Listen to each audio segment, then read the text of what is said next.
Configuration profiles can be deployed to a single device or to groups of devices.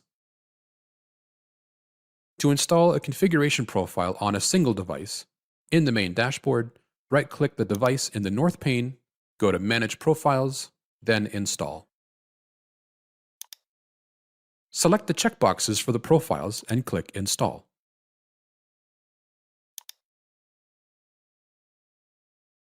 To install a configuration profile on multiple devices, go to Settings, select Apple Device Management, and open the Profile Deployment tab. Select the checkboxes for the target devices and click Install Profiles from the top menu, or select from the vertical ellipsis icon.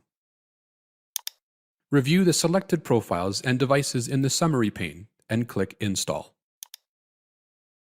The configuration profile is pushed to the device immediately or next time the device is online.